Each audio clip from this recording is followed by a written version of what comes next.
So you need to get your genetics tested. You need to understand your genetic variants, because once you optimize and understand your genetic variants, you're only going to have better epigenetic expression as well. Things are going to fall in your favor. I truly believe knowledge is power. I know not everyone believes that, and that's okay. But the more information I understand about myself, the more I can unlock my cheat codes, my genetic codes, my epigenetic codes, the better life I'm going to live in the long run. Anna, I'm very excited to learn how I could live to be 150 years old after this conversation, and welcome to Discover More.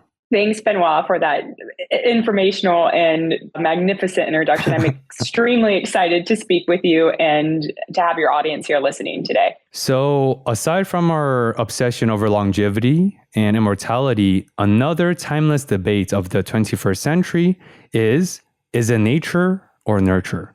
Of course, we both know the answer is both.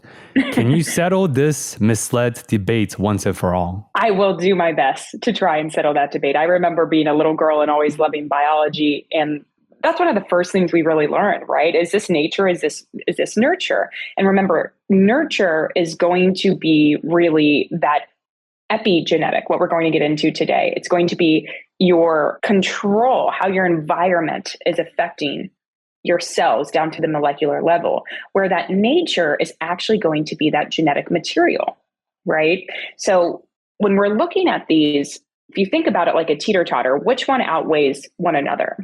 And what we've known from some previous studies actually is your genetics or your nature is actually going to make up about 60% of your entire molecular body, where that nurture is going to be about 40%, that epigenetic material, or 60%. So we're actually seeing the epigenetics, that nurture, outweigh that nature, that genetic information and material. I think a really powerful and visual metaphor you provided in one of your interviews is like a hardware software, right? Yeah. There is a hardware of like a technology or a car, and there's also the software. And I love your, proportional dissections of what the nature is, what the nurture is. So why do you feel like people are often fixated on one or the other? Do you feel like it's because of our, propensity towards like oversimplifications? Why do you feel like it's hard for just the public to accept that it's both the genetic markers, which is the genomes, and the epigenetics, which is the DNA expressions of that? I think it's the way that we were taught. I've actually never been asked that question, and it's interesting to ponder on, right? Because we always get taught we're 50% mom, 50% dad, or, in some cases it can be different with all of the kind of technology we have today, but we're always taught genetics. I don't remember actually seeing the term epigenetics in my biology textbook. I probably learned about it once in college. And to those who are listening, they may have not even ever heard the term. So epi just means above. It's a Greek prefix, actually. So we're looking on top of the genome, basically these modifications on top of that genome. And there are a lot of different modifications that can happen that alter the expression levels of those genes. And with all of the science coming out today, we actually now have the technology to measure these markers and to understand what they're doing to our biology. So this is brand new science. This really was just discovered about 10 years ago. I echo that because I didn't come across the field of epigenetics or the terminology until actually like grad school, and like how many people, sure, master's is the new undergraduate, right, according to a lot of people. But not everyone has the opportunity to pursue a graduate degree, and also depends on which master's degree. You're not learning about epigenetics outside of healthcare necessarily. So Hannah, bring the mic back to you. So can you maybe like explain from your terms, sprinkle in the right amount of science, also the right amount of layman's. So what is the epigenetic, the field, and why should people really care about this conversation? Because it is rapidly expanding every single week. Absolutely. Epigenetics, again, epi is a Greek prefix. It means above. So this is how you're controlling your own genetic material. This is revolutionary, right? You see terms often on social media that says your DNA is not your destiny. You are what you eat, right? Food is medicine. And that is all true because we are actually now in control. That can be really scary to a lot of people, right? But I think why people should care about this and why we should start driving more attention toward that epigenetics, more toward that nurture, that 60% that we're in control of, is because we can now do things from a lifestyle perspective, supplement, medication, procedural based perspective to affect how our genes are being expressed, affect our disease, our longevity, health span, and lifespan. That's interesting. So you're saying that by accepting that we are both the presets of genetics that we're born with, and in addition to the environmental feedback, which is what's within our control or realm of control. Because I think control is a tricky thing because a lot of people also have this illusion of control. They feel like they can dictate the flow of life based on their will. But in this case, we're talking about your diet, right? As you know, for example, loneliness, according to the latest research, is equivalent to smoking 15 cigarettes a day. Loneliness is the number one killer in terms of future chronic health conditions, depressions, of course, physical illness, heart conditions.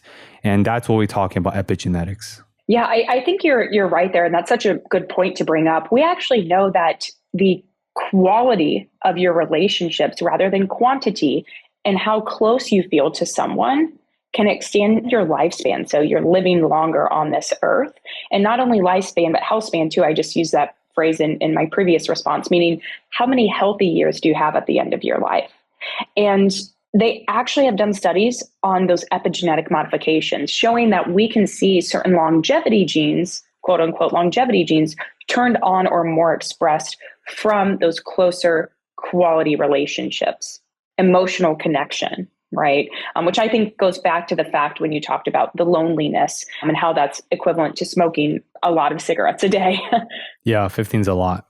Yeah. And of course, there are the caveat of there's, of course, individual genetic markers. This is where the presets, they do make a difference. Just like the very simple example of you can be the most hardworking, diligent athlete, but without the genetics of LeBron James, you will never achieve his level of height athletically. It's not a good or bad thing. They're just like factual, since all of us are gifted with different, I guess, baseline. That's a good point to make as well, right? It's all within your realm. So you have that genetic material. I'm obviously obsessed with epigenetics, but I will be the first to tell you that you shouldn't only be looking at your epigenome. You should also be looking at your genome. So you need to get your genetics tested. You need to understand your genetic variants, because once you optimize and understand your genetic variants, you're only going to have better epigenetic expression as well. Things are going to fall in your favor. I truly believe knowledge is power.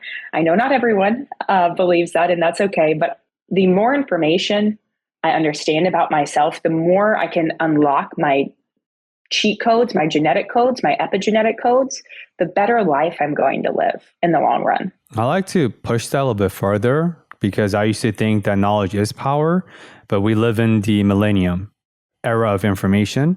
And I think we're dealing with too much information overload, misinformation, disinformation.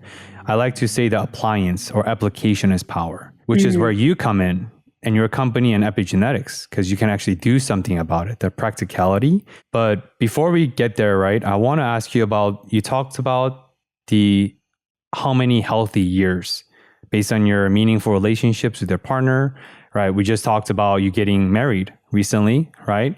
So we both understand the amazing instrumental power of meaningful, committed relationships. So Hannah, what is the difference between chronological age and biological age? And what does it mean to slow down our pace of aging? Great question, Benoit. Chronological age is how many years you've lived on this earth, how many birthday candles you're blowing out on the top of your birthday cake every year, right? Most of us know our chronological age, and we're very lucky to understand that. We have a birth certificate, right? Where biological age, on the other hand, is how you're aging at a cellular level. And biological age can be measured in a lot of different ways. They actually used to measure it way back in the day by how many cigarettes you smoked, which is, a really crude measurement. Really? Yes. So it was like a little mathematical equation, nothing too intense, but how many cigarettes you smoked, we know that at the time that was bad for your health. So you would have a faster biological age if you were smoking more. You also asked the question, what is a pace of aging, right? Pace of aging is more of a trajectory, more of a speedometer, right? How quickly you're aging right now biologically for every one chronological year. So there's a lot that we can understand by how you're aging. But I think what I want your listeners to know is chronological age is not a good biomarker for health, because we all know someone who's 30 that looks like they're 50. And we all know someone who's 30 that looks like they're 20. You all are probably thinking of someone right now. So that is why the need for this biological age has been created. Interesting.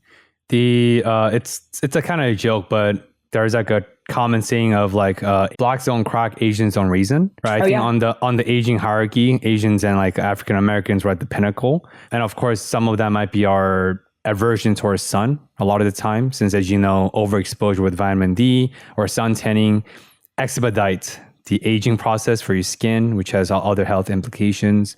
But can you tell me more about that in terms of like when did this notion of tracking or pacing of age that came more scientifically or more concretely?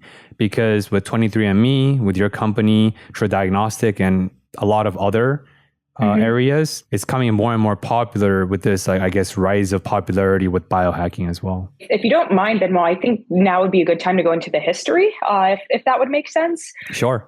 So I mentioned this was really created 10 years ago by a PhD out of UCLA. His name is Dr. Steve Horvath. He'll probably win a Nobel Prize for his work. He's great. However, what he did at the time was try to look at these epigenetic marks and predict chronological age. Okay, that's where it started. So he saw a really, really tight correlation with these epigenetic marks in our body from a blood sample and chronological age. Now, that is groundbreaking. You do not see those correlations in science. Rarely ever. Why that was groundbreaking is because it was actually able to be useful in certain applications, not necessarily medicine or longevity, but people who were orphans and maybe didn't have a birth certificate, right? We take that for granted that we know our birthdays. It's also been useful for refugees who want to see if they're old enough to seek asylum. And it can even tell you the chronological age of DNA at a crime scene. Whoa. Right? So those are some really early applications of this epigenetic testing, was just predicting chronological age. So that's really step one. We know that even that predictor is better than your traditional chronological age because it's related to more outcomes and diseases. What I just defined there, Benoit, is what we call first generational clocks. So first generational clocks equals a chronologically trained biomarker. When this really started becoming more medically advanced or used in a clinical setting is around 2018, 2019. These are going to be called second generation clocks. They, and by they I mean researchers, they created these clocks that now use biological information on top of the epigenetic markers to predict and create a biological age. So maybe some of your listeners are familiar with just traditional blood work you get from your doctor, right? So we're using those blood-based values plus epigenetics, plus other factors, gender, sex, ethnicity, we're controlling for everything to create a biological age. That is medically relevant. And why is that better than a first generational clock? Because it can predict your occurrence of mortality and morbidity, almost every single chronic disease and death, better than the first generation clocks. So if you have an age that is faster, that means that you are at increased risk for almost every single chronic disease and death. And what you said earlier, Benoit, this is powerful because unlike genetics, we can reverse this. We have the power once we understand that. Like you said, once we have that information and we make it into an application. Oh, I love history. I appreciate the little historical context, because I do feel like context matters a lot, especially now within the era of misinformation. But a little bit step farther too, Hannah, is my brain's going somewhere weird where I'm thinking about what are some of the resistance or pushback from established medical professionals and a lot of scientists? Because as you know, like EMDR, one of the most efficacious trauma-based or trauma therapy modalities, right? Mind-body paradigm, Body Keeps the Score is a book I'm coming to my mind right now. When the mind-body paradigm first came out by amazing Basil, right? The physician MD, there was a lot of pushback and a lot of people resisted the idea that psychophysiologically, body and your mind can be an entry point and it's bidirectional because A, complexity is difficult, and B, humans, we have this like proclivity towards simplifications, like the narrative fallacies, right? If we can explain everything in hindsight, life must operate this simply. Not true whatsoever. Life is very complicated. So it is exciting to see the rise of epigenetics and to give consumer, I suppose, more ownership and give them more responsibility on individual level to do something about their lifestyle. At the same time, has there been any other pushbacks or resistance you've seen through your work? Absolutely. And that's a great question, Benoit. Absolutely, there has been pushback. If we go back and think about it, the first question you asked me was that nature versus nurture, right? That genetic versus epigenetic. So the idea has been around for a very, very long time. What hasn't been around is more of owning that and that control and that measurement and that reversibility. The one pushback I would say I get with a lot of healthcare providers, because I spend most of my days speaking with healthcare providers, is this is so new. There are a lot of doubts, right? The first ever, here's your little history lesson, clinical trial showing you can reverse this metric came out in August of 2019. Oh. So a little bit over 4 years ago, right? We are learning, we are pushing for the science. I forget the statistic, but there's thousands and thousands, probably hundreds of thousands of new pieces of information coming from academia, universities, biotechnology companies that we're trying to understand not only the correlation with these epigenetic markers, right? What moves them in a certain direction, but causation. Are these epigenetic markers actually the reason we age? Are they the reason we can increase lifespan and health span? Which I'd love to get your thoughts there as well, because correlation's great. It's a start, but we haven't been able to prove that causation too. I think we're in a really fun area now, and I have so many more questions to ask. Of course, we're just setting the stage for the heavy hitters to come, but I just finished reading a book called Good Reasons for Bad Feelings. It's written by Dr. Ralph. He is one of the panelists, and he is the founder of the field of evolutionary psychiatry. He is one of the head panelists for DSM-4. Of course, now it's DSM-5 TR. But he talks about maybe in the late 20th century, in the early 21st century, the field of psychiatry was fairly new. And a lot of them were trying to pinpoint the exact biomarker or genetic marker for severe mental illnesses like autism, bipolar disorders, and schizophrenia. But now, according to research, there is not a single marker. It's a complex interplay between different genetic markers and epigenetics as well, right? So turn the table back to you, like how many of the, I guess, aging related epigenetics are single markers or two, or is it also a complex interplay between different environments, different markers within? When we look at the body, it's a system. We have to treat it by what we define functional medicine, which is looking at each system individually, right? Functional medicine is a term created by Dr. Jeffrey Bland. He's usually referred to as the father of medicine. And he has a lot of great books, and really the way he thinks and the way he asks questions, he's always on the forefront. So he defined that years ago. But my point in saying that is we have this multiome in our body where we have our genetics, our epigenetics, our metabolomics, we have our proteomics, our transcriptomics. I said those out of order, but it all leads from one place to another. What we've really found out is usually those disease outcomes are a compilation of all of those or some of those, but especially with mental health, right? It's really hard to diagnose mental health issues. Even some other chronic diseases such as chronic fatigue, right? IBS, IBD, those we kind of get these symptoms and we're not really sure what's occurring in the body. What we've actually found with some very, very early studies is there are single epigenetic changes in the body that are specific to those certain symptoms or outcomes. So schizophrenia, for example, could only used to be diagnosed in the clinically. You had to see a doctor. The doctor had to diagnose you physically with schizophrenia. Now we've discovered that it's actually an epigenetic disease. We can diagnose someone with schizophrenia by just looking at their epigenetic markers. I forget the author of the paper off the top of my head, Benoit, but I would love to send that paper to you afterwards as well. And if any of the listeners want access to it, we can, give that to them too. Please send me that, since I work with clients and patients with schizophrenia. I did not know that. I didn't know about the epigenetics now has a role in identifying certain complex diseases. here's the issue, and maybe some feedback that we get to kind of answer your earlier questions or add on top of that is, when does this go from research to clinical application? I'm in a very weird position. I'm in the middle. So it's really nice because I work with a lot of researchers. I work with the university side, the academic partnerships who are looking at these specific markers, and they have these algorithms that can predict diseases like schizophrenia and other outcomes.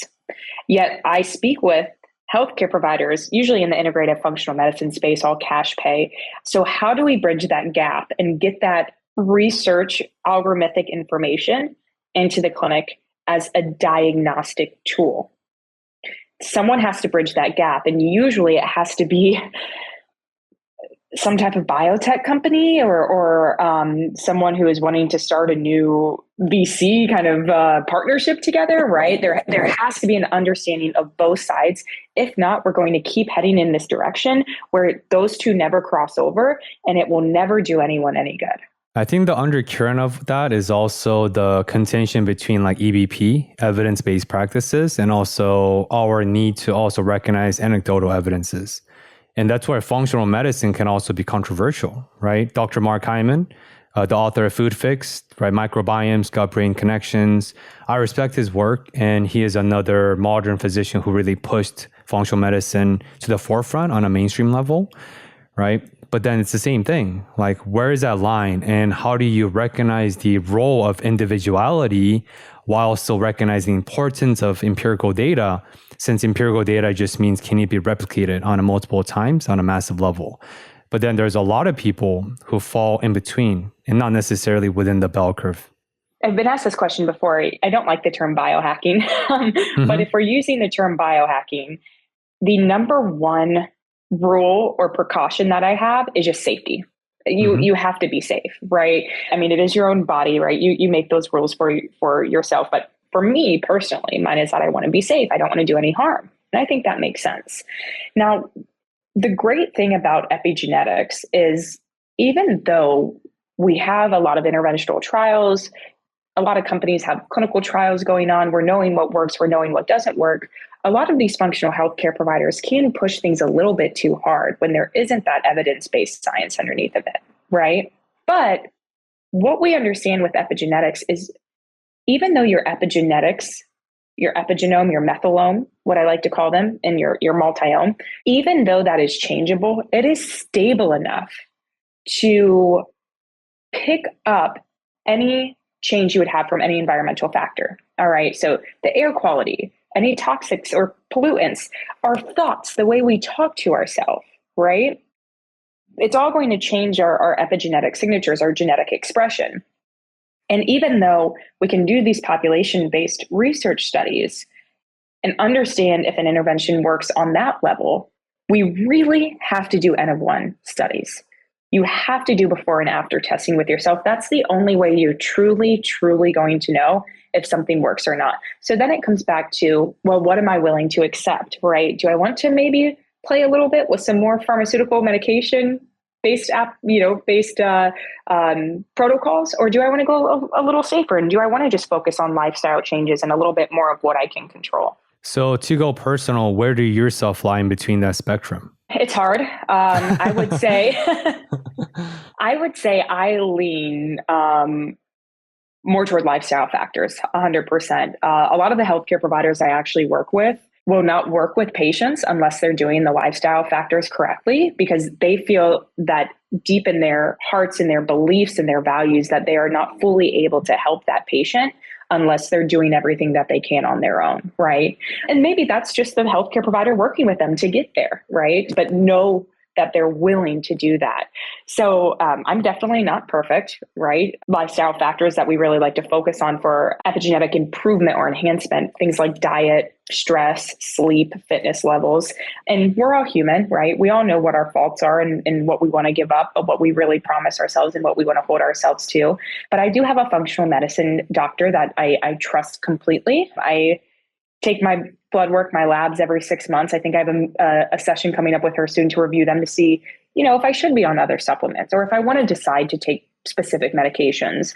or hormones as well, right? That's really big too, especially in younger people, younger adults. So I've done the hormones. I've done, some other things as well, but really just want to focus on more of that lifestyle or supplement regimen.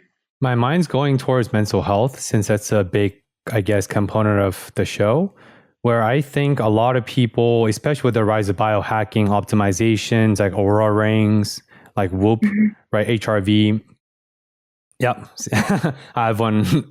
I had it, but I took it down because I say that because especially with a lot of former athletes, we sort of attribute our well-being and how good we're going to feel based on the bioethics or the biometrics that we get. You wake up with 97% recovery rate, I'm going to have a great day. It's like priming yourself, which is the preset. But then some people on the other side, I woke up with 48% recovery rate. And then that actually impacts the mental health for the day.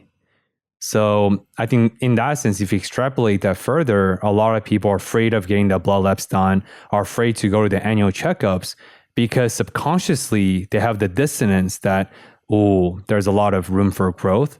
And I do know that my lifestyle is suboptimal. But by going to a physician checkup through concrete biometrics and data, they can no longer lie to themselves because the numbers are staring at them. That's where my brain went with everything you just said. That's a great thought. I love that thought. I just took a 3-month break from my Whoop. This is the second day I put it on. I promise you, because I didn't really want to get a tan line before the wedding, but also because I didn't want to see the data. I was sick. I was sick of it. And I actually didn't buy this for myself. I didn't purchase it for myself. I was given it from a fitness group and kind of a community I belong in, which is great to have that support alongside of it. But the reason I didn't ever want to I don't have an Apple Watch. If I could throw my phone in the ocean, I would. It's not the society that we live in today, right? We have to stay connected. I honestly believe that in order to survive. But I was scared that I would become obsessive with it, right? I don't know that I have an addictive behavior, but of course I want to see good metrics, right? Why would I track something if I think I'm just going to consistently see something that is not living up to my standard? So I was like, I'll try the Whoop, and I can definitely see some mental health turns that I have with it. I will say I did not want to work out this morning before our conversation we're having today. But, I went to the gym. I did a very, very light workout, but I'm kind of thanking myself for that, right? It gets those endorphins going. It puts me in a better mood. I know what I'm doing is curating my body, my overall health. So I guess summing this up and then turning this back to you, the issue with not getting those labs or not testing epigenetics and not testing genetics is you're more likely to have a negative health outcome later on in life. And with that comes a lot of increased healthcare cost, right? So if you kind of want to move over into the healthcare cost conversation, a lot of this cash pay functional medicine that people are doing now, it is really saving them thousands, if not thousands, hundreds of thousands of dollars later on. Because what if you end up getting diagnosed with diabetes, right? And you need treatment for that, and you're going to be on a pill for the rest of your life, right? So I think it all comes down to how we want to shape our lives, how we want to live it. Do we want to live a healthier life now and make it a habitual routine? Or do we want to, again, have a shorter health span at the end of our life and be sedentary? Yeah, that's a good thought too, because I'm also going to where you started this conversation, right? I think you said the genetic materials are about 40%, and the 60% are now about the epigenetical materials or something based on the environmental feedback. And I think the power of pharmaceutical approach, because I also don't like when the functional medicine practitioner just shit on emergency medicine and Western medicine and like all these holistic medicine gurus. Like, do you know what holistic means? Holistic means all of the above. So emergency medicine is part of the holistic medicine, period. I think the way I think about this is pharmaceutical approach can equalize the playing field by tweaking and refining the biochemical imbalance and some of the presets we're born with. But then that still leaves us with 60% of the work. That's when we take ownerships and do things we can implement, such as using epigenetic trackers to hopefully reverse the process of our biological aging or chronological aging. But I feel like by including this as an option, I do view it as empowering. but I did want to voice some of the concerns I did have with the rapid rise of biohacking and biometrics, because it's too one-sided. With the biohacking, with the self-experimentation, it always comes back to, are you testing appropriately to see a positive or a negative change? And I think testing your epigenetics and biological aging, because biological age is that number one risk factor for most every single chronic disease and death, is a really good place to start. So you've probably heard the quote by Peter Drucker before: we can't manage what we're not measuring, so we need to be able to measure in order to see a change, essentially. Epigenetics is also so much more than biological aging. I just want you all to think of it as a biomarker. So again, if we go back and think of medicine, we used to have cholesterol. Now we have HDL and LDL. Now we have particle size of HDL and LDL, right? This is ever expanding.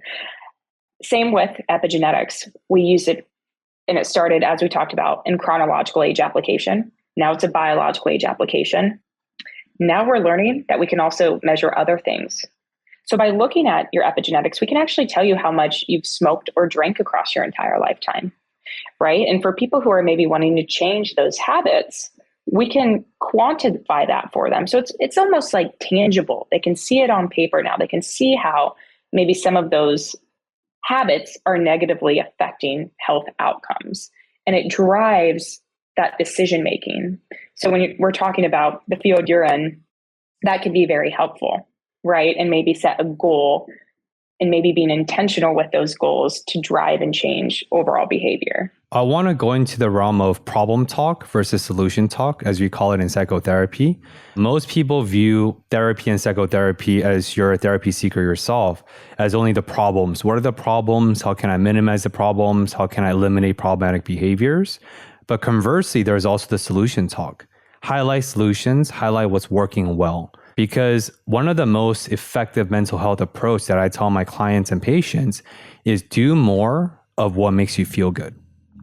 That's also mental health. It doesn't have to be a 6-day retreat on the top of the Himalayas with 60 pounds of psychedelics seeking enlightenment.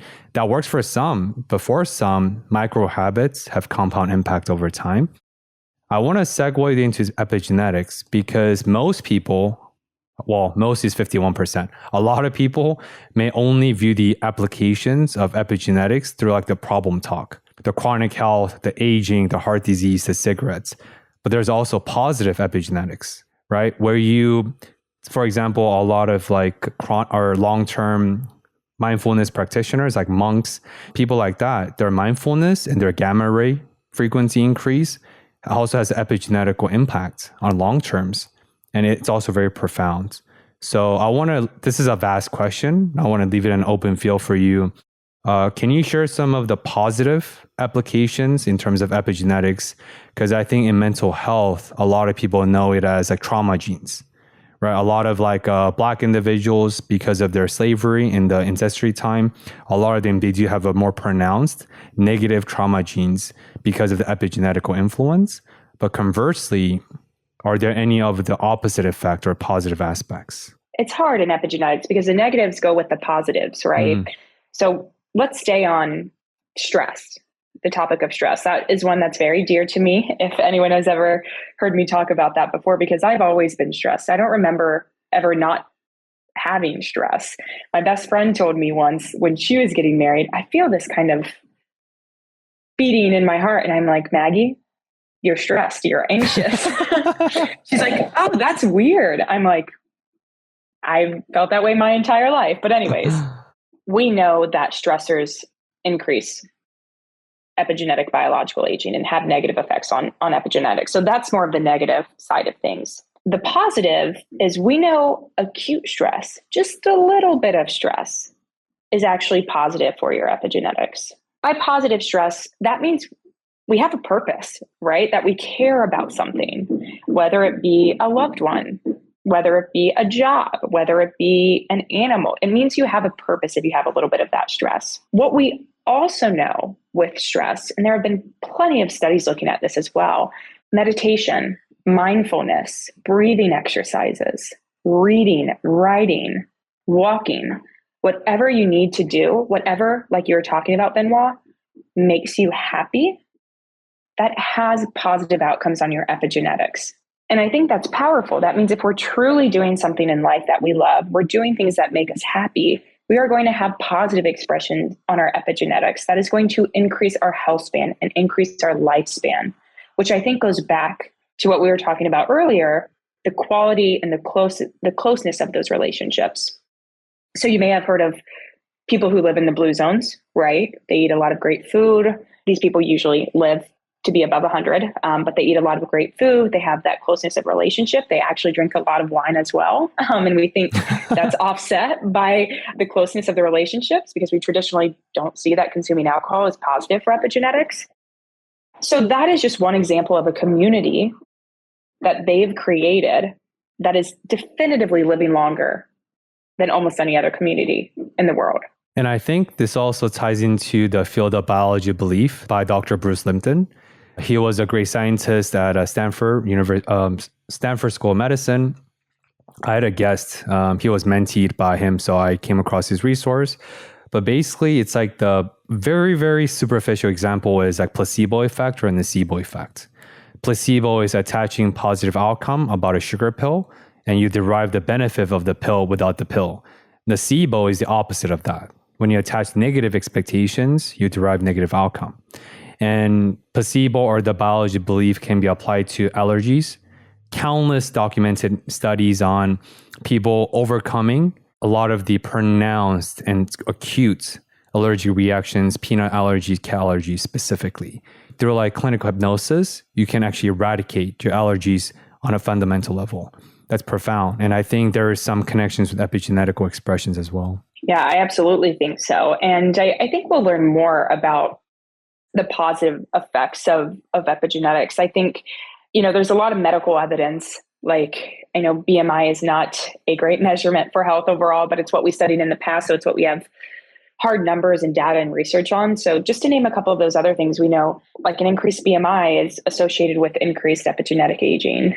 Things like I'll put it in more of a positive light, but if you improve your insulin sensitivity through diet, through lifestyle factors, we know that has a positive effect on your overall biological aging and epigenetic outcomes and expressions. Again, getting good sleep, right? Sleep drives a lot of health habits. If we're getting good sleep, we're also more energized. We are having a clearer mind, right? That increases our mental health or makes positive outcomes with our mental health. So I think it all goes back to what you're willing to do, right? What you're willing to give up and what you're willing to promise yourself and stick by. So let's go back to the specifics. Because as you said, mental health, physical health are two sides of the same coin. You talked about tracking, and we'll definitely go into the specifics for the remaining conversations for sure. Do your research or your studies or experiences indicate a timeline or a time frame of how fast these epigenetical changes manifest and can be tracked by data? Is there like a lifespan cycle of tracking? Yeah, great question. In terms of retesting, is that the question? Retesting and how much for the lifestyle to actually see a change? Absolutely. So of course you always want to get a baseline and test once. I love when people test their epigenetics, but you have to do it more than once in order to know if you're making a change, right? Just with any other test. So usually for those broader biological age outcomes, everything you can measure with your epigenetics, we would say you want to give at least 6 months in between because you want to give your body enough time to make a change. And us as humans, we're not always making those changes very quickly. We also want to give ourselves some grace. But due to even kind of the limitations of the precisions of those algorithms, we still want to give at least 6 months. Most people do a year in between. There is one algorithm, that pace of aging that we've been hinting on, that more of that speedometer, how quickly you're aging biologically for every one chronological year. That algorithm was created by Duke and Columbia University, Dr. Terry Moffat, Avshalom Caspi, Dr. Daniel Belsky. They're all very noteworthy PhDs in that group. That algorithm is so precise and different in how it was designed. You can test that algorithm every 2 to 3 months if you really wanted to. Whoa. Right. So if you are someone who says, great, my labs check out, my hormones are optimized, I feel good, I look good, what's next? If someone who's listening or anyone out there just says, I want to optimize my overall health, usually those people are then pushed into aging and longevity. How can then I optimize this? How long can I keep this feeling of greatness going according to the data and according, objectively and subjectively? And for anyone who's in that group, I think you have to, no question asked, measure your pace of aging every 2 to 3 months, because then you can start doing a little bit more of N of one experimentation, saying, maybe I need to eat more broccoli. I don't know. It's a very simple, silly example. So maybe you're doubling up your daily intake of broccoli without trying to change any other variables, right, to have a co-founding effect. And you're going to keep doing that for as long as you want to optimize, and try to keep that pace of aging as low as possible. Because again, it's not as impressive if you get a really low pace of aging to start with. What's impressive is, are you able to get it lower, or are you able to sustain that? Like you, I'm also not a fan of like biological optimization, like biohacking, right? Since in a way we're just uncovering what's already within. So you're not really hacking, because hacking implies a cheap shortcut. And as you know, this is not a shortcut. Epigenetics shows us that it's a long-term strategy, a long game approach. I'm also a fan of Dr. Peter Attia, right? He is the doctor of longevity, as I'm sure you know. He preaches a lot about sauna, a lot of these ancient practices, cold bath, right? Which are extremely instrumental for longevity, with the caveat that if you stack too many habits based on trends, it actually is detrimental for your health. Like a concrete example is, all of us have a finite reservoir of dopamine and endorphins. It's a finite amount every single day.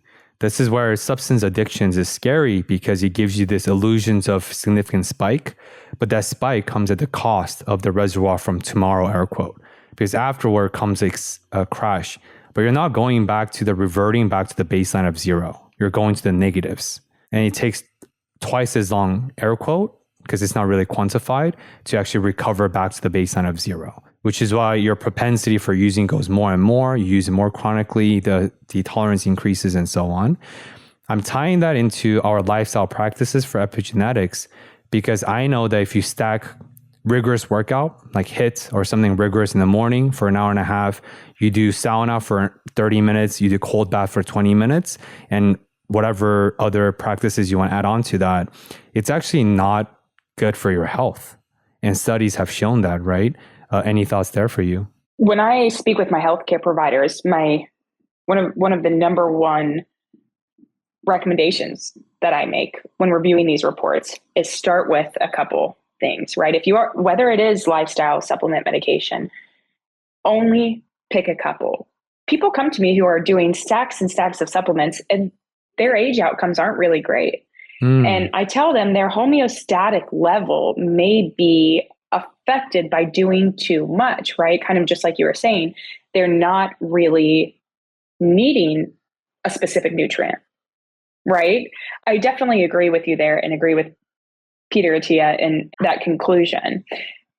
What I do think is important is staying true to those core kind of what we know supports our epigenetics. So you mentioned like the HIIT workouts, right? The weightlifting. We've known exercise is very important to health for as long as we can remember, right? I was always very active growing up, and still am today. I think as a good rule of thumb, and we know muscle mass is very much correlated with a longer lifespan and health span. So as a rule of thumb, no matter your age, weightlift 3 times a week, I think is usually the recommendation there, minimum. And I'm not talking about picking up the 100-pound dumbbells. I'm talking about picking up a can of soup, right? Doing lunges, moving your body with a little bit of extra weight on it. And if you're in your 20s, your 20s to 30s, your entire goal should be to gain as much muscle mass as possible, because we lose that as we become older. And I really don't believe in, this might be a hot take here, but I really don't believe in cheat days or rest days or not doing anything. I think you still need to move your body once a day. Again, I'm not talking about a HIIT workout. I'm talking about going for a walk. I'm talking about lying down in your bed and doing more of a mental exercise with a breathing app. That is a, I don't like to call it workout either. That is an exercise, right? That's a mind exercise. So I don't think we want to kind of go on this roller coaster where we're doing really great one day and then we're taking a cheat day and we feel really bad about ourselves, right? We need to accept ourselves for who we are and what we are. And again, understand what we're willing to give up and what we're not willing to give up, and make that our life. The title of this episode will be Hannah Wentz does not believe in rest day. There you go. But of course, I do believe in movements, like just movements. Just move your body, move your mind. And I love your highlight of homeostasis, because this is a reason why humans became the apex predators, right? Our brains are about 3 million years old. And the reason why we're able to become the apex predators, that the strongest ever that reign this world, is because we're adaptable and malleable, neuroplasticity aside, right? And what that implies is our capacity for homeostasis, or to achieve homeostatic states, also increases and expands another epigenetical components, right? And that's what makes humans great. It's a growth mindset by Carol Dweck. We're not confined by our presets. We can reclaim our destinations by expanding our capacity and potential psychophysiologically or emotionally or anything in between. So I just really wanted to highlight the homeostasis, because your body does always revert back to the baseline. Always, right? Whether it's hedonic treadmills, like how happiness always goes back to zero, or our physiologically goes back to zero. So the best way to do that is increase your baseline. So when it does go back to zero, the zero is higher than where it was before. There's so much pressure these days, right?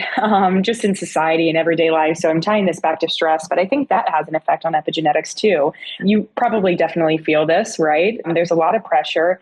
Everyone wakes up and it's go time from 9 a.m. to 5 p.m. I'm getting stressed out thinking about it right now when I'm in New York, right? And I see everyone on the streets hustling and bustling and running to work. I feel like I'm not doing enough, right? So I think it's really hard in today's society. But I think, again, we need to go back within ourselves to make sure we're not putting too much pressure on ourselves, to make sure we're not setting higher expectations, but reasonable expectations to meet them.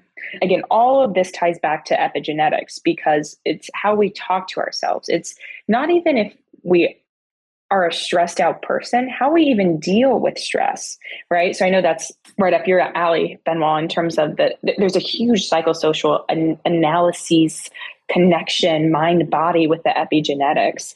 And we're learning more and more about that thought process. So if you make a mistake and you consistently beat yourself up that you made that mistake, you're going to have a negative neurological pathway that is going to switch genes on that increase your stress levels. And that would lead to chronic stress. Where if you accept your mistake and say, I'll do better next time, right? That's okay. You're going to have more of that opposite feedback loop that I just talked about. And you're going to have positive impact on those stressor genes. And then we'll move on to the next situation in the next day. But I think that's hard to do in today's society, right? I definitely feel the pressure.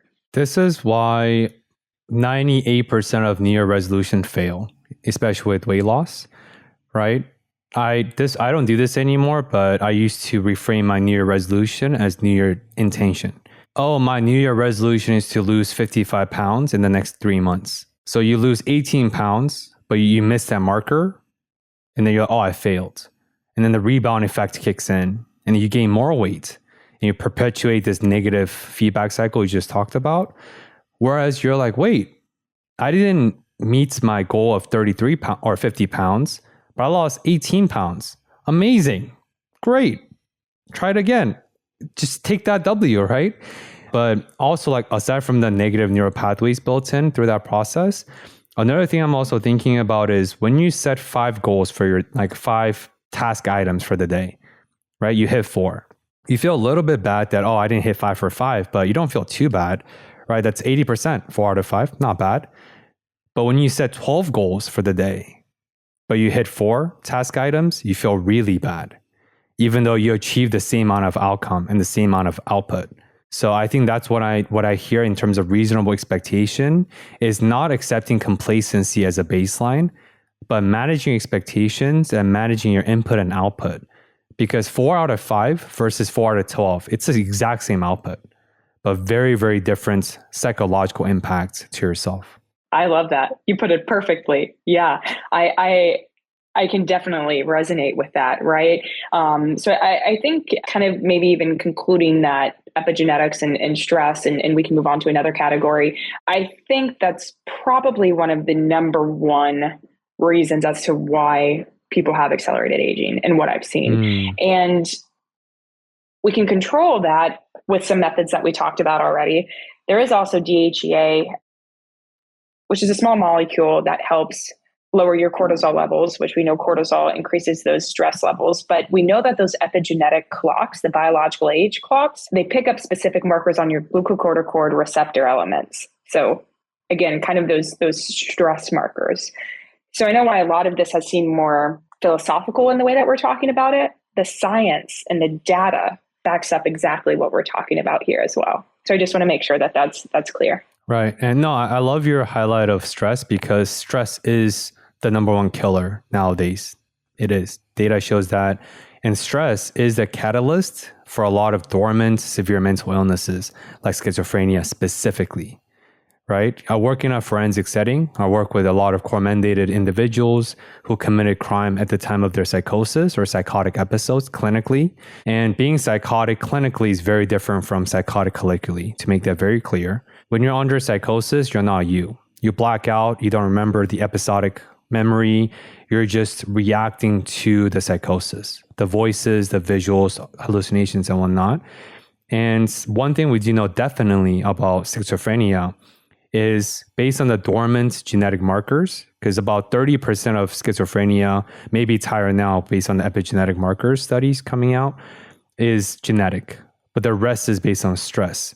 What that means is you can live your entire life until 40, 50s, until a catalyzing event based on acute stress catalyzes your dormant, it means a fancy way to say asleep or inactive. It awakens. And the moment your dormant genetics gets awakened or catalyzed, it's permanent. It's irreversible. Once your severe mental illness is awakened, you cannot go back. You have to be on medications and therapy for the rest of your life. And that is catalyzed single-handedly by stressors or stress. Yeah, and I think just the need for more management. When I was at the gym this morning, actually, and I'm seeing it all over social media recently as well, that there is an increasing mental health issue where it's being treated just like the obesity epidemic, right? And I think a lot of it, just in the specific, I don't know what news network it was, but what I was watching, they denoted a lot of it to social media too, right? Which that's an entire different conversation, and we don't have to get into that. But I think it's something that the more we talk about, the more we're aware of it, the more we're able to address it, bring it to the table. I think hopefully that will help people go through therapy, get more help, get the assets that they need, and know what's available. So that's a good segue into something I love showing on your company's website.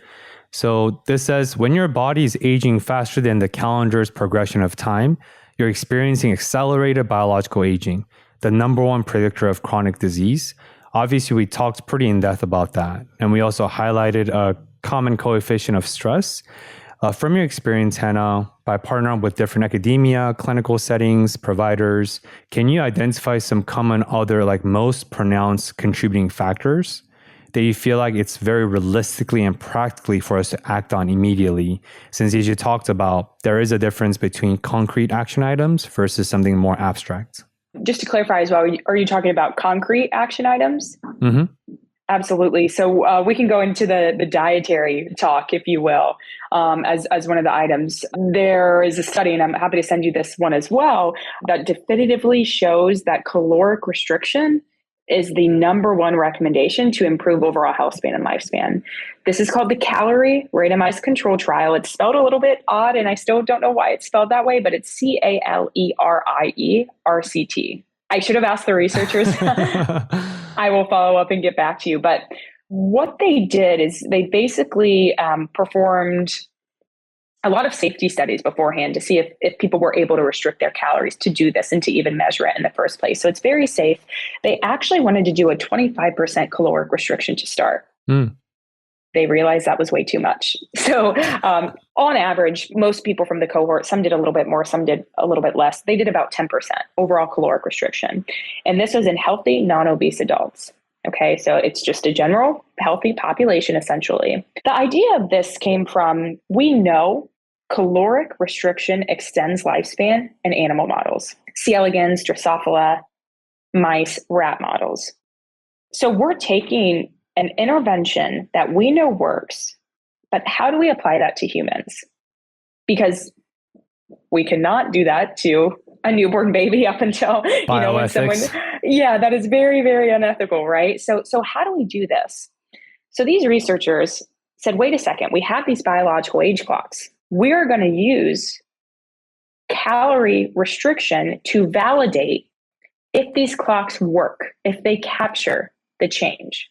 And what they noticed over that 2-year period, the only clock to capture that change was that pace of aging we've been talking about. So remember those older first generation chronological age clocks, they didn't really capture it at all. Second generation were a little bit better. That pace of aging clock I was talking about, more of your speedometer, it's what we call a third generation clock, that actually captured it. So the two takeaways from that study are, number one, the pace of aging clock is the best for N of 1 precision-based medicine, like we were also already talking about, because it can change and capture that even in 2 to 3 month setting that we've seen. And number two, caloric restriction is the number one recommendation for slowing down that aging process. Just 10%. Now, I've been saying this recently. It seems very silly, but stay with me here. If you're at a 2,000 caloric based diet and you're taking 10% away on a daily level, that's only 200 calories. If you're a meat eater, I love breakfast. I will never give up breakfast in the morning. If you eat meat and you just switch from your traditional bacon, breakfast sausage, right? If you switch to turkey bacon or turkey sausage, that is about 300, 350 calories less. So you're already at your 10% caloric deficit for the day, pending that you eat correctly and healthy for the rest of the day, right? So caloric restriction can sound really scary. It's like, oh, I can't eat. I have to skip a meal, right? But it's just about making healthier decisions. It can also trigger feelings if someone has had maybe an eating disorder in the past. So you need a medical professional by your side if you choose to move forward, right? And we obviously don't recommend it for for women who are pregnant, breastfeeding, or for athletes who want to meet a certain muscle mass goal, right? So you do need a healthcare provider alongside, but from the data, from the literature, that has been the best so far, it seems, for aging. You took the words out of my mouth because I was going to reference the IMF, intermediate fasting studies. Remember the huge trends, but then later they realized all the control groups were men. And then they realized IMF detrimentally impacts fertility and pregnancy for women, right? So of course, there's a lot of biases, lobbyist interest, pharmaceutical influence, and even academia and control studies that we talk about. But also tying that to the disordered eating you just referenced, like how can we meddle the evidence-based studies of caloric deficit? Because it makes sense. Because you're also, see, that's the true biohacking, right? Because you're telling your body that you're in a threatened state to conserve energy. And that conserved energy gets translated into longevity because that's the true optimal state. That's like the oversimplifications of the mechanism behind caloric deficit. But then you tie that into body dysmorphia, that men and women, right? I struggle from it. I don't have eating disorder, but I have disordered eating, 100%. It's all about the macros. It's all about the calories pool, right? Even though I don't really gravitate towards the physique aspect anymore. So not to turn this into a fitness episode necessarily, but it is a huge component. Like how can we balance the science of caloric deficit, but also being mindful of this very, very pervasive body dysmorphia that impacts almost everyone? Yeah, that's, again, the balance that we've been coming back to and talking about. And I'd be very surprised if if people say they've never struggled with some type of image issue, right? I have the biggest sweet tooth. I love sweets, right? Too. So that's my kind of give. And I feel like if I restrict myself, then when it's time, I'll binge a little bit, right? And eat more. So again, I think it's about giving yourself grace, allowing yourself to have the one piece of chocolate every however much you want it, right? So you don't go back to maybe more of that binging feeling or attitude. We can also talk about the other side, which is eat when you're hungry, right? Again, it goes to more of this societal side where we're taught to eat breakfast, lunch, and dinner, portion sizes, right? Out of control. I've always felt like I needed to, you're maybe taught when you're little, you need to finish your plate. You need to clean your plate, right? Were you already full 5 bites ago, right? So I think it's really listening to your body, right? Are you eating out of habit? or are you eating because you're actually hungry? So I think that's a really profound statement, and probably, I definitely don't practice that all of the time either, but definitely something we can tune in and learn from our bodies more. So I'm gonna go into a little bit more esoteric and like thought experiments area. We're towards the second half. So, so I want to go a little bit deep, and it's not really even a vast question. It's just a thought I've had for a long time. And I think it applies to epigenetics and longevity. And I'd love to hear your thoughts. So I read an interesting study a while ago saying that the only way to feasibly unlock immortality is using cancer cells as an entry point, because cancer is hyperproliferations of our cells at rapid speed that ends up consuming too much life, that ends up killing us, right? And proliferation is just a fancy way of saying that rapid regenerations. So many medical professionals believe that if we can control this hyper regenerative process of ourselves, we can actually achieve sustainable longevity that we call immortality. Do you have any thoughts there? I have a couple. Are you familiar with senescent cells or zombie cells, Benoit? No.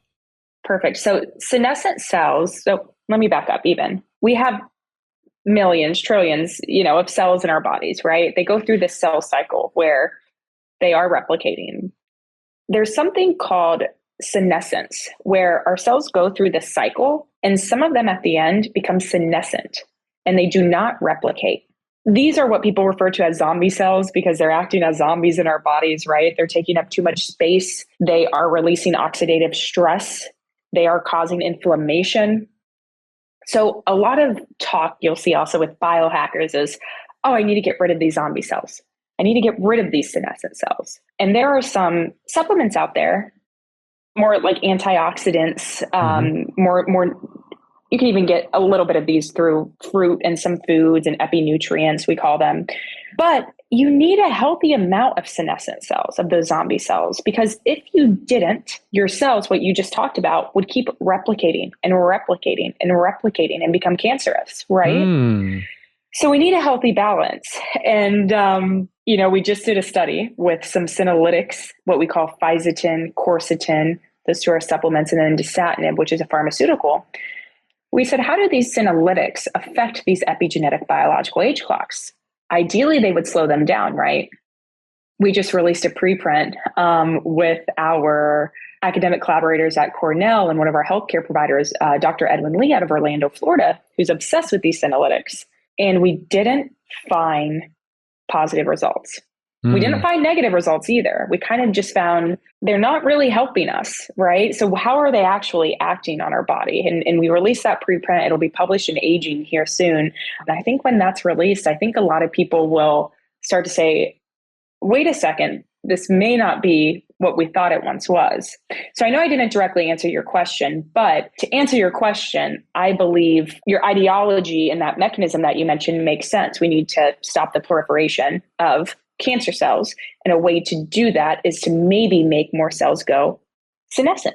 But we don't want too much of those because then that causes inflammation. So how do we remove those senescent cells but have a healthy balance, I think, is maybe how we round that out. But we do know that increased stem cell division, cellular division has a correlation to cancer. And we can actually quantify that too. That's quantifiable. And that goes back full circle into homeostasis once again, right? Exactly right. I interviewed a Christian astrophysicist. I didn't think those two identities could be possible, but but his mission is to use biblical references to prove, because he is an astrophysicist. His project scientist at UCLA episode hasn't been released yet, but it was my head thought I was going to explode afterwards. I was never good at physics or astrophysics, but one of the things he talked about is the fine-tuning theory. Is all academics, nobody argues that the universe seems like it's been fine-tuned or designed. But the only difference is people of faith believes there's a cause who's a creator, but the atheist people says they're seemingly designed, but we don't know what the cause is. Right? And I sense some of that underlying what you talked about, where it's like a meticulous design. You need the right amount of proliferations, but the right amount of, I guess, zombie cells to create this innate balance. But all that to say, this is a little bit off tangent, personal curiosity. Like, I have a lot of neuroscientist friends, and some of them went through a conversion process. They went from a place of non-belief and atheism to actually becoming more receptive towards agnostic or even believing. Because the more they study the intricacies of brain and neuroscience, they're like, holy shit, this doesn't make sense. Like Darwinian fitness, Big Bang is just too rudimentary. It does not explain this level of meticulation. Do you have any like spiritual beliefs the more you dive deep into your own biology and the study of epigenetics and biology? Oh, that's a heavy hitter. I was raised Catholic, and most people who are raised Catholic don't end up being Catholic. So I would say it has honestly been such a long time since I have dived into even any type of spirituality. I can definitively say I'm interested, but I really honestly have been more scared and don't know where to start, actually, which I know are some of your podcast episodes in particular piqued my interest for that reason. But I do, if you want to wrap this back to epigenetics, I truly believe if you go back to that purpose, if you are in tune with your spiritual side, whatever that looks like for you, right?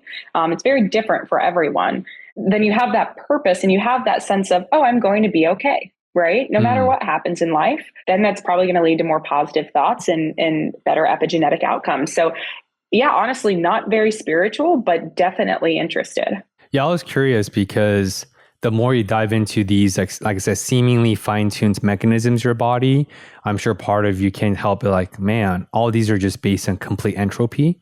Just food for thought. No, I've definitely had that same thought multiple times, right? But I guess just didn't act on it. It's making me want to act on it more after, talking about this and having this conversation. Yeah, I mean, this is not a religion or spirituality episode, but something just came. My brain goes weird directions during this immersive state. But we did reference bioethics a couple of times, right? We did talk about the rapid rise of companies like yours and also like products like 23andMe and things like that. Can you explain the landscape of bioethics with the rapidly emerging interest and research into the field of epigenetics and so on? Yeah, that's a popular question. I would say we get in our support emails daily. And I'd like to compare it to the landscape of genetics just to make sense of it at first, and then we can go a little bit deeper. So remember, genetics is your code.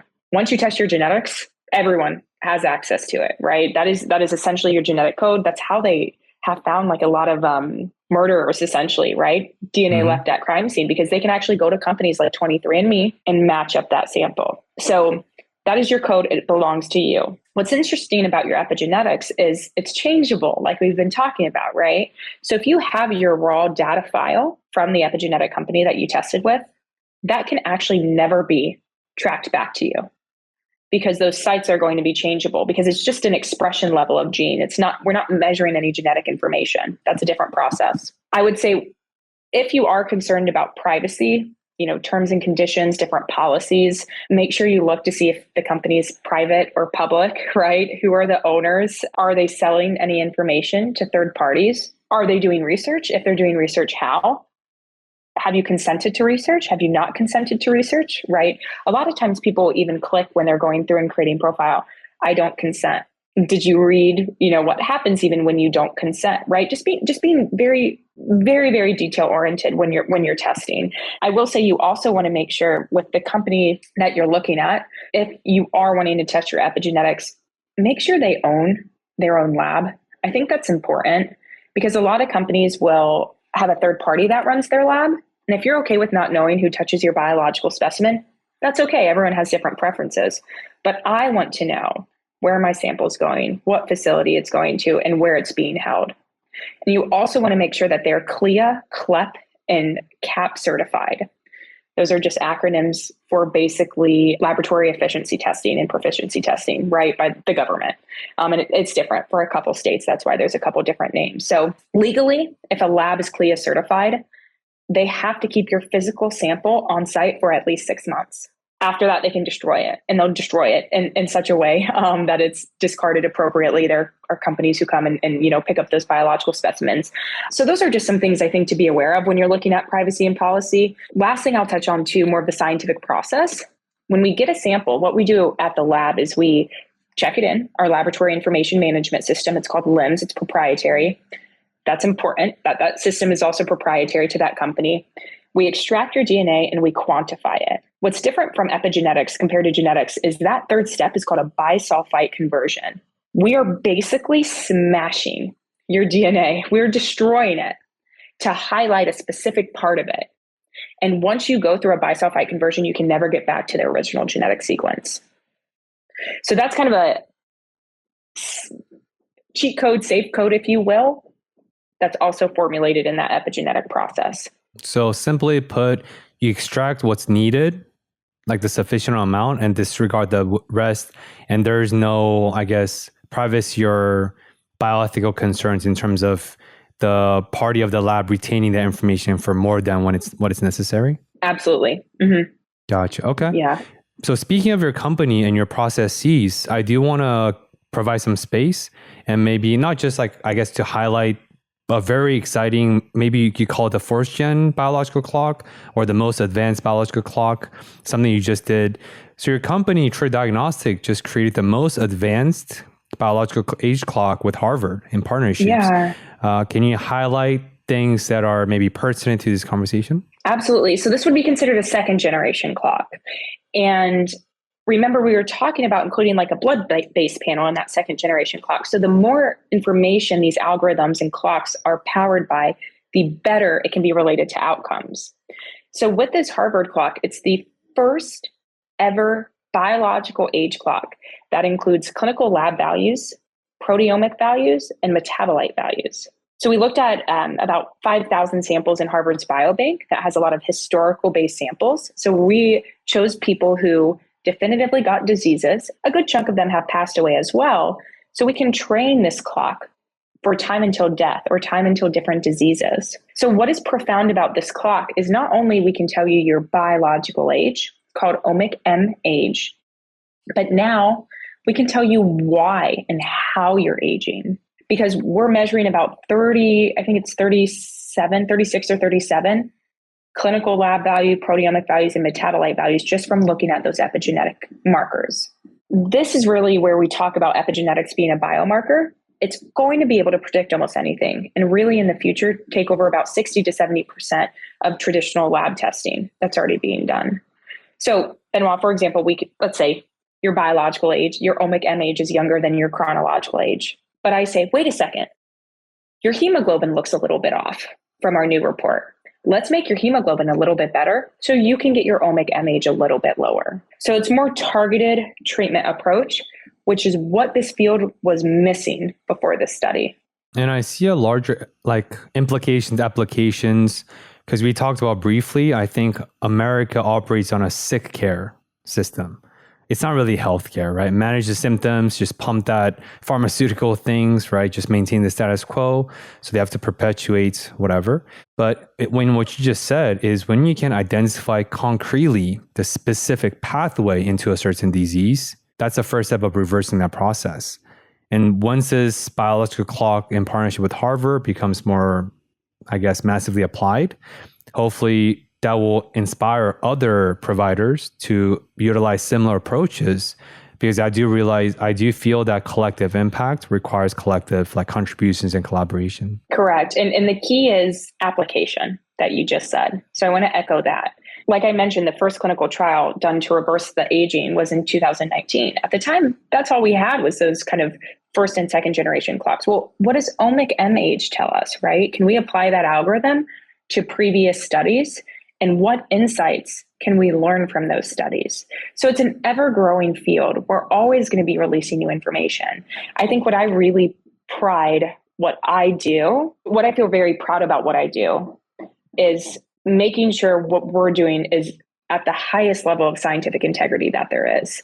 I think that's most important, right? We're not trying to sell you a product to fix biological age. I'm not telling you what to do or where to come from. We have this test that's able to tell you your biological age from the best scientific approach that there possibly is. And we'll keep striving to beat our own approach, right? And moving forward. And again, echoing what you just said, you have to do it through collaborations. When things are proprietary or collaborators do not want to share, it makes it very, very hard to move the field forward. We're all trying to move from a sick care to a true healthcare model and can't do that without everyone's support. So I want to give you a vast question since we're talking about vast topic. Hannah, so since the genesis of your company now through this multidisciplinary approach, collaborations, and I know a lot of opportunities are coming our way, and that opportunities will propel you into even greater platform to collaborate with even more powerful influence players, which is needed, right?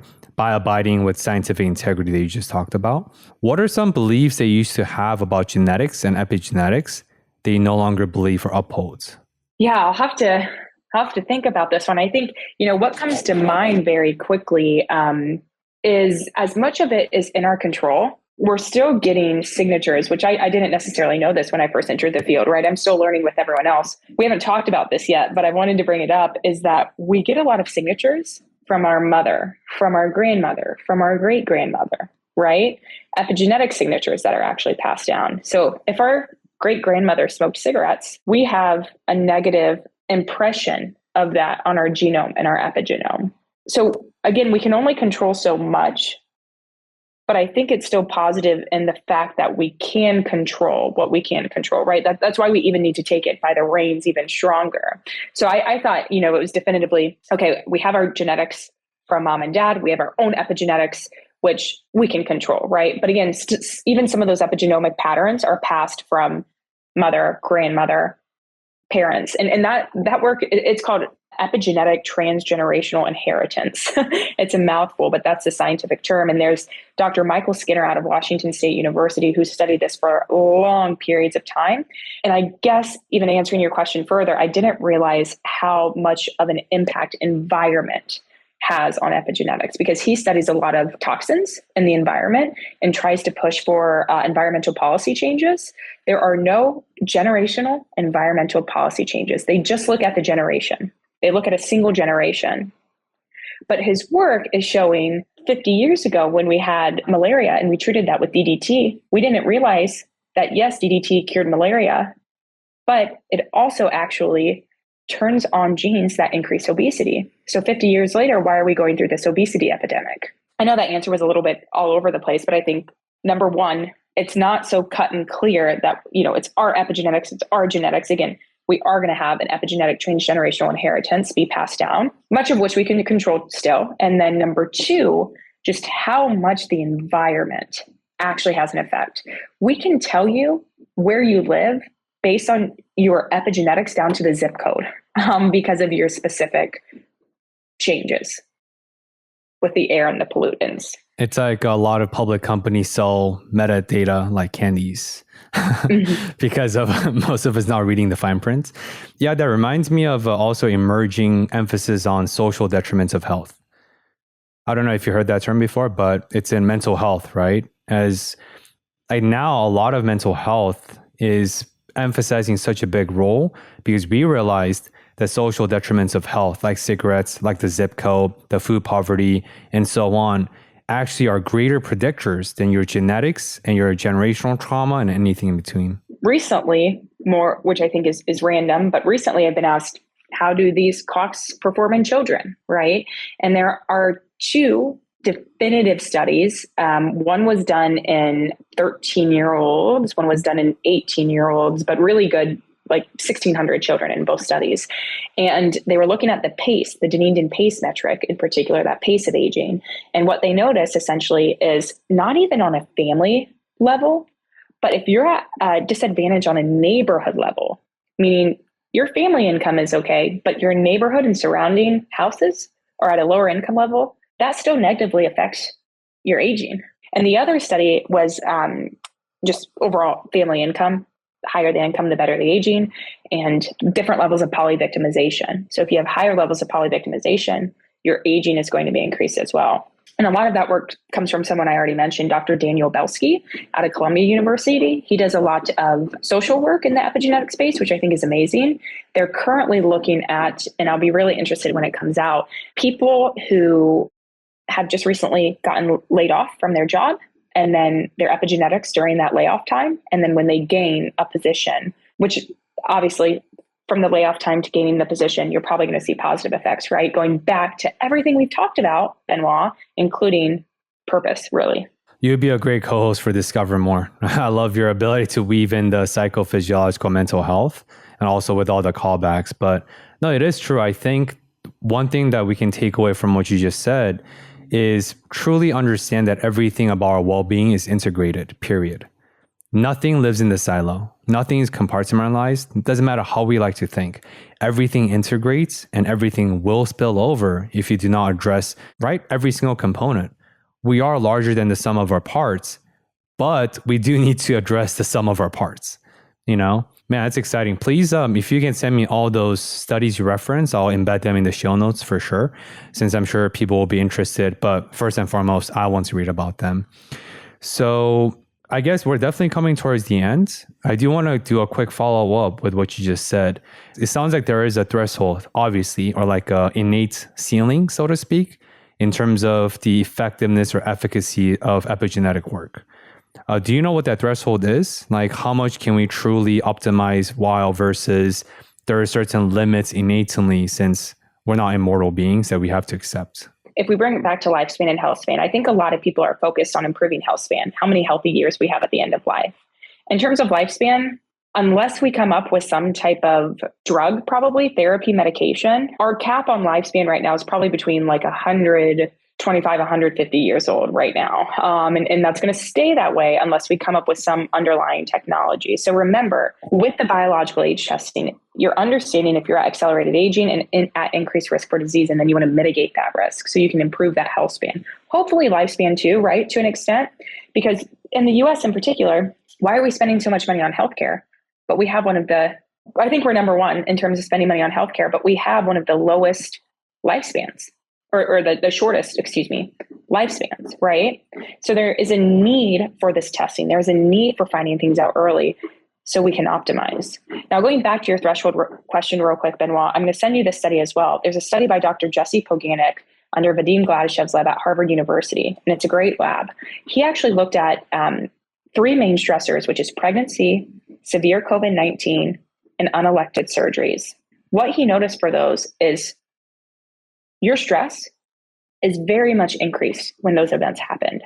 However, they are restored upon recovery, even better maybe than baseline, right? So I bring up that study because yes, we can undergo different stressors. We can undergo things that aren't really great for our health, but we can go back to the baseline and we can even bring it better. So I don't want people to get discouraged, right, if they go through a life event or something that may have more of a negative effect, because it's really, think of it as like income over time in a stock, right? It's going to go up, it's going to go down, but it's going to come to a net effect at a certain point in your life. And that's what your biological age is. It's a sum of everything that's happened across your lifetime. That's a powerful, I guess, cognitive or perspective reframe, because we can view that as a strength stimuli. Events that happen to us will give us strength and also like post-traumatic growth, clinically speaking. But I love what you just said, because I think you're also emphasizing the power of quality of life versus necessarily just the longevity or the quantity of years, right? Just like a full circle into how we started this conversation. It's not the quantity of your relationships that matters. It's the quality of relationships that's meaningful to you, that's going to outshine any number of other superficial false metrics that we have. So I think it's important for us to talk about the quality of life and also the longevity. And I think that's when epigenetics really shines, because by reclaiming the ownership and reversing our aging, we can improve the quality of our day-to-day life. Yeah, absolutely. You put it was beautiful. Chef's kiss. Got to do something. So amazing. So much information. Seriously. Where can people discover more about what you have to offer, and maybe for more of them to take ownership of concrete actionable items through checking out your website, anything in between? Yeah, absolutely. If you're wanting to get tested, go to truediagnostic.com, check out what we have to offer.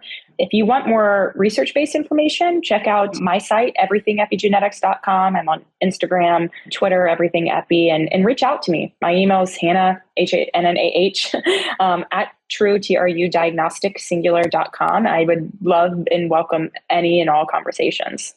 So before we close out this very informative conversations, is there anything that you feel like we haven't talked about? Anything you want to project on a giant, massive messaging board for people to sip on, food for thought? We can control what we can control now moving in the future. We can't control everything that's happened to us previously that may have negatively or positively impacted our biological aging. So give yourself grace, move forward just as much as you can, and work on it one day at a time. Amen. And I love the mental health through line there. So, Hannah, I appreciate your time. I know we're all getting busy, so I'd really take a lot of gratitude and a lot of privilege in being able to not just hold, but speaking with you for an hour and a half on a Saturday, especially, right? Since we're very protective of our time as we get busier. But I appreciate your thoughtfulness, your knowledge-based responses, and everything you had to offer in the show today. Thanks so much, Benoit. I had a wonderful time speaking with you. And to all the listeners, one thing before you go, if you can share this episode with one person only, wouldn't you want them to live as long as you can, so you can maintain that meaningful relationships together? And as always, I hope you choose curiosity over fear. And I really hope that you can discover more, something about that can improve your life day to day. Until then, see you again in the next week's episode of Discover More. Thank you for tuning in.